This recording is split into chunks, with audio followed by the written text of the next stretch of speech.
So, hello and welcome. This is Erica Glessing, and I'm so joyful you're with me today on the Creating Business Beyond This Reality Telesummit. And my guest today has an entrepreneurial mindset. She actually walks the talk. She had a little sewing business, I think, right, Wendy, when you were just little. Welcome, Wendy Dillard. Thank you, Erica. Actually, it was way beyond a sewing business. That's how it started, but it blossomed into a big, huge career where I ended up having a costume manufacturing company. So it was way beyond just a little sewing business. Do you know that when I was about 10, I used to go to the library and I would just get stacks of books. Like I was reading the whole Laura Ingalls Wilder. I was reading the whole Narnia. I liked the whole thing. And I Mhm. would leave the library. This was like it was Palo Alto downtown, and I would walk home with books, and I was just a little book thing. I just like books. And then, right? It's like, isn't that interesting that something that you really like when you're small, you might blossom into something so amazing?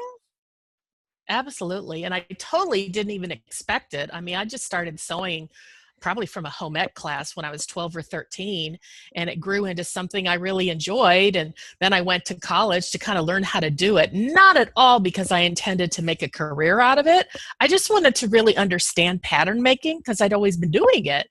Um, and Wow. I left getting a fashion design degree, but I didn't, like I said, I didn't expect to make a career out of it. As a matter of fact, when I went into the corporate world, I wanted to find something that I could kind of take what I had learned and learn more about it, but in a on the job training kind of thing. So I went to work for a fashion designer, but on the business side, I was an order processor. I worked on a computer, but while I was there, I got to learn every aspect of the business because he had the entire Yeah. business Yeah. in-house from I just want designing. you to pause that. I just want to, one of the things I like to do when I'm interviewing someone, when they say something like that, that has my whole body got chills.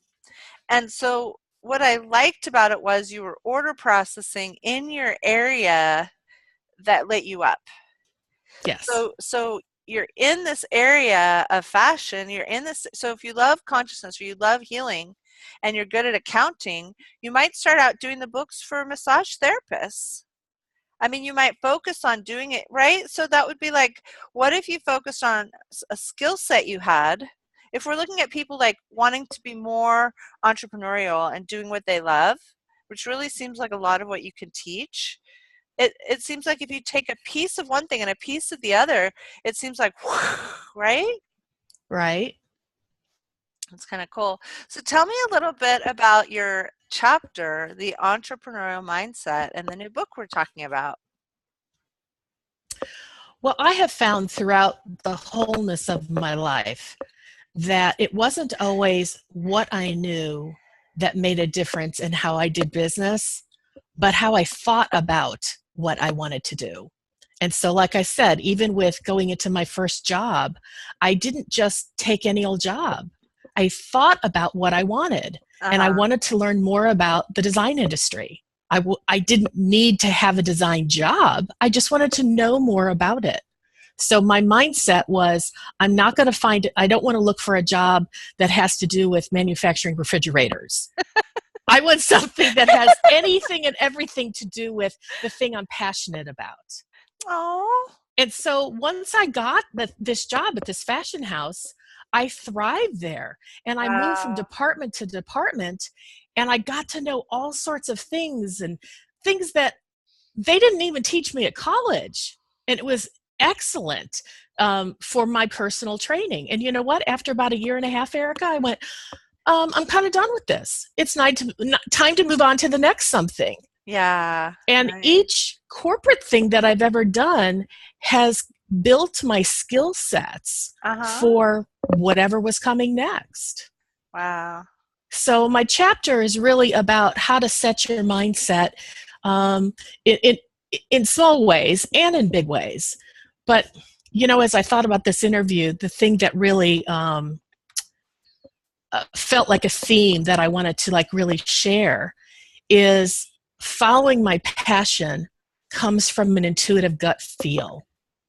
And I have to say that throughout my life, I didn't know that that's what I was doing. I can say that now on the other side of it, but I've really just followed my intuition. Wow. You know, I didn't even know it was intuition when I was in my 20s and 30s. Right. You know, it was just, it's what I wanted to do. It's the direction that felt like the right thing to do. And so off I went. When and I it's got never failed. when I got my first newspaper job, it was just like, well, my parents had been newspaper publishers, and so I was like, huh. My mom's like, well, why don't you get a news reporting job, because you learn research, you learn writing, everything you learn in it you can do in your future, and you obviously can write, because I'd been writing so my first job out of college was a news reporting job. And Wendy, you're absolutely right. Like, I was just sort of going with my gut, because there was nothing at that point that said you studied psychology at University of California, now here's your job, because I wasn't going to be, I knew I didn't want to go further in the medical field. I get it. Yeah, I mean, the roadmap sometime, it's that being able to choose something new. Now, tell me a little bit, for our entrepreneur audience, a lot of our audience is trying to kind of get going on their full-time entrepreneurial, and they've been doing part-time, or they don't even know how to make money doing their entrepreneurial. Like, they know there's something else they want to do, but they don't quite know how to turn it into a business. Do you have any advice for someone who's kind of like, maybe they've got maybe they like essential oils or something, but they don't quite know how to make that a business? What do you recommend? Well, I can't even count how many businesses I've started in my lifetime. There have been so many. I can't say that. Oh, I think I started too. Okay, I've started at least 20 or 25. There have been a lot. But each one has been, it was kind of like they were hobbies that I had a lot of interest in, and so I wanted to pursue it and see if I could make money at it. Sometimes it worked and sometimes it didn't. But in terms of, how would I advise somebody who just is starting out and wants to see if, they can make a go of it? Yeah. I'd say, don't quit your day job. Yeah, exactly. Please don't quit your day job. As a matter of fact, right now I'm in a day job, and it's what produces income for me, and I'm thrilled with it. But you know what? I have always had some kind of entrepreneurial thing on the side. Nice. As a matter of fact, for people in the U.S., we have Schedule C on our 1040 tax forms, right, which means that you have some kind of a small business or a big business. I have been filling out a Schedule C every year of my life since I was 20, because I have always had some kind of business going on. Always. Do you know, I just want to say in there, for me, there was a big catalyst. I didn't do my first Schedule C till my mom died. So I worked for other people, and then when she died, she was only 63. And I just had that moment where I was like, am I really doing what I love? You know what I mean? Yeah. And I had like that I call it kind of like a come to Jesus moment or something. Absolutely. And I went, huh. And ever since 2003, I've had the Schedule C. So I've also worked for other people and had jobs as well, just like you. But I think ever since then, I've had my own business. And I sometimes just called it communications consulting. And it was just, I might just get money coaching people. Like, I might just get money helping people with skill sets that I had from all those years of writing. It's like some of that stuck. Well, in addition to me having my own business, I seem to attract a lot of people who are interested in starting their own business or making some income from something that they love to do. Yeah. And some of the questions that I usually ask them are, okay, so if you were doing this full time, and remember, don't quit your day job, but at some point, if you were doing this full time, who would you be selling this to? Yeah. And if somebody doesn't have a clue, I'd say then you're absolutely not ready to jump into this if you don't even know who you're going to sell it to. Yeah. And I really ask a lot of business type questions, because I have in terms of like accounting. Do you understand what cash flow means? Because if you don't understand cash flow, You're in you know, trouble. yeah, you're going to end up living on credit cards, and one Yeah. day it's all going to come apart. You know, and Yeah, your life will absolutely. unravel, and you'll be in tears, and you'll be calling me as a life coach to try to put it all back together.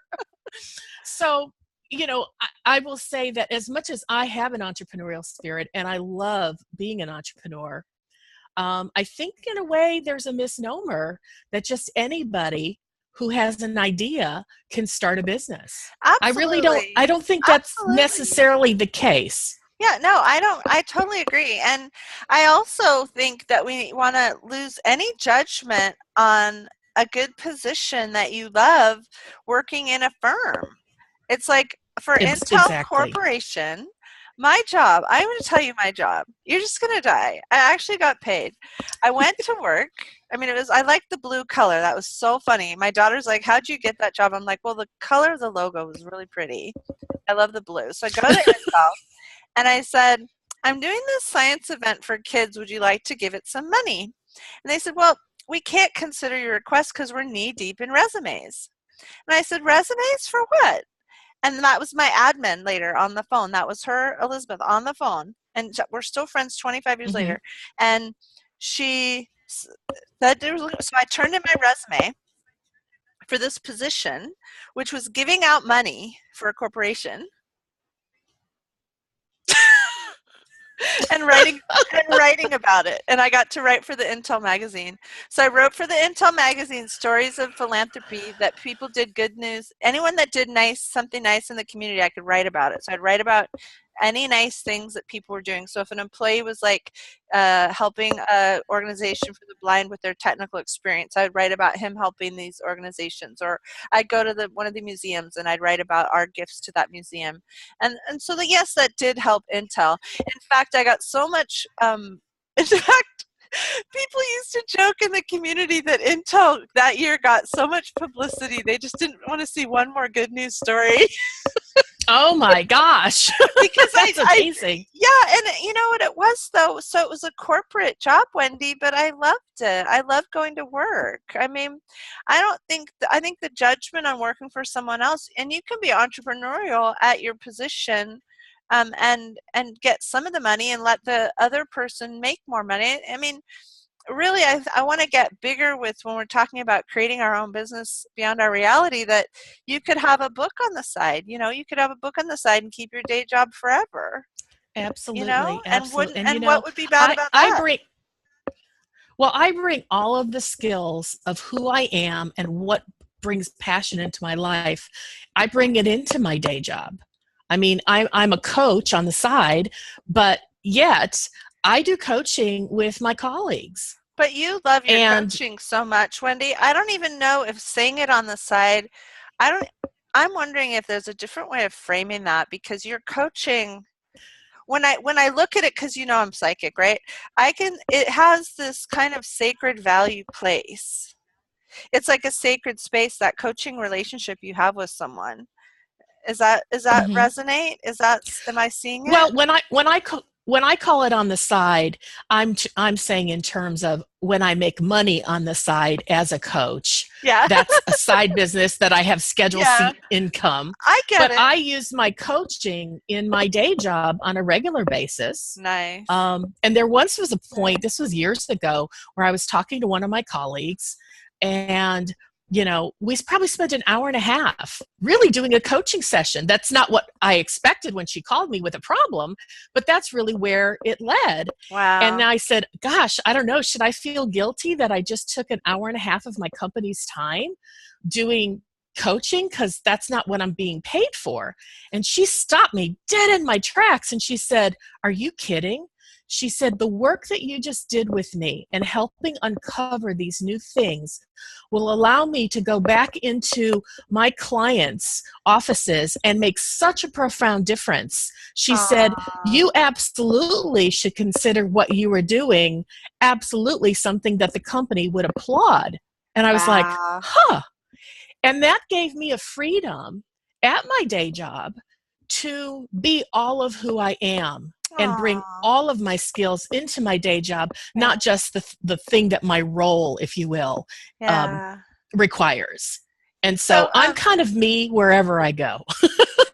let's just do a little bit more on um, the entrepreneur mindset. Let's just talk a little bit more about that. And it's a perfect segue into your uh, how you can help our listeners um, change their mindset to be more able to have a successful experience as an entrepreneur. Okay, so you set it up by asking me a specific question. So what are some characteristics that you notice in people you've helped to start their own business or be an entrepreneur? What are some of the characteristics you've noticed in the success stories? I would say one of the most profound things is that they're willing to try something and fail at it. And then the second thing is when they fail at it, that they don't look at it as a failure, but they look at it as just a little bit of information that helps them to reevaluate so they can keep moving forward. And Wow. without that, businesses fail and they die. But Wow. businesses that thrive don't really look at a failure ever as a failure. It's just information. Wow. So to me, that's probably the biggest mindset So growing pains, thought. taking the growing pains and turning that into something that gives you a even higher results. Is that what you're saying? Like Yeah, taking something that just didn't work and then figuring it out and then changing that into an evolution?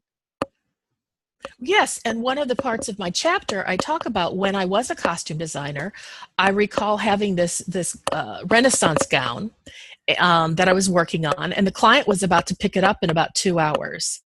And I looked at it and thought, oh my gosh, this is boring and ugly. Oh But, and I'm like, I've got about 2 hours to make a difference here. And I just stared at it. And see, if I didn't have what I'll call the entrepreneurial mindset, and I just went, oh, I'm screwed. They'll hate it. They'll pick it up. They'll never call me no. Yeah, again. exactly. Instead, I went, you know what? No, there has got to be a way. There's got to be a way. And I just stared at it Wow. until some creative ideas began to flow. And before Wow. I knew it, I was pulling trims off the shelf and I was sewing things on it. And all of a sudden there came a point I went, I'm done. Oh my God, this is fabulous.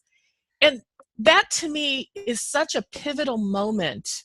It was Yeah. a pivotal moment in my life as an entrepreneur, because I realized that because I didn't just stop, because I didn't just accept failure as inevitable, but I knew that only success was inevitable for me, Yeah. that I was able to turn something that was really subpar for my Yeah. standards and Mhm. turned it into one of the best pieces of work I'd ever done. And Oh, that really catapulted everything I've done ever since, because oh, I don't have a failure mentality. I use that word sometimes because other people understand what failure is to them, but I use right. it to pull them out of failure thinking into success is inevitable thinking. Oh my But goodness. you I have love to it. allow yourself to own, you know what? I can turn anything into a success so Yeah. long as I could keep going and look at Right. what I've got, check out the results, Right. reevaluate, and keep going I love it. until you Well, get success. this conversation was so much fun. I loved hearing about the costume. And tell us a little bit more about how, where can someone go to find out more and maybe even hire you to help them grow their business? The best way to find me is through my website. It's wendydillard.com, just like it sounds, WENDYDILLARD.com. There you will find out how I do law of attraction coaching mostly. And my email address is there, my phone number is there. And, something that I want to just make all listeners aware of, you can pick up the phone and just call me. You don't have to decide, oh, I want to hire you. If you just want to have a conversation with me because somehow things I've said resonate with you, you know what? I just love to talk to people because you never know where a conversation might take you, me, or us together. Oh, I love it. Thank you, Wendy. Thank you, Erica, for having me. I appreciate it.